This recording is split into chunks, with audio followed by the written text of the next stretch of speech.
100 நாள் வேலை திட்டத்தை சரியாக செயல்படுத்தாததால் இந்தியா முழுவதும் கிராமத்தில் வசிக்கும் மக்கள் பிரதமர் மோடி மீது கடுமையான கோபத்தில் இருப்பதாக துரை வைகோ தெரிவித்திருக்கிறார்.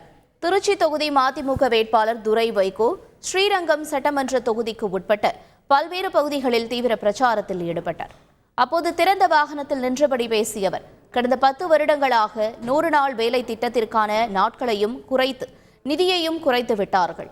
இதனால் கிராமத்தில் வசிக்கும் மக்கள் பிரதமர் மோடி மீது கடுமையான கோபத்தில் உள்ளதாக தெரிவித்தார். தமிழ்நாடு கிடையாது, இந்தியா முழுவதும் கிராமத்தில் இருக்க ஜனங்க ஒரு விஷயத்துல கடுமையான கோபத்தில் இருக்காங்க. யார் மேல? மோடி மேல கோபத்தில் இருக்காங்க. என்ன விஷயம் தெரியுமா? 100 நாள் வேலை திட்டம். பேர் 100 நாள் வேலை திட்டம். ஆனா 50 நாள் கூட கிடைக்க மாட்டேங்குது. 30 நாள் 40 நாள் கிடைக்குது. அந்த 40 நாளுக்கு உண்டான வேலை செஞ்சதுக்கு சம்பளம் கூட நம்ம அக்கௌண்ட்ல ஏற மாட்டேங்குது.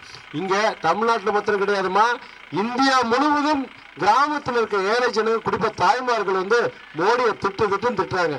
ஏன்னா அந்த 10 வருஷமா கொஞ்சம் கொஞ்சமா அந்த 100 நாள் வேலை திட்டத்துக்கு நிதியை குறைச்சிட்டே இப்போ இந்தியா முழுக்க இப்போ 30 நாள் 40 நாள் கிடைக்கிறதே பெரிய விஷயமா இருக்கு.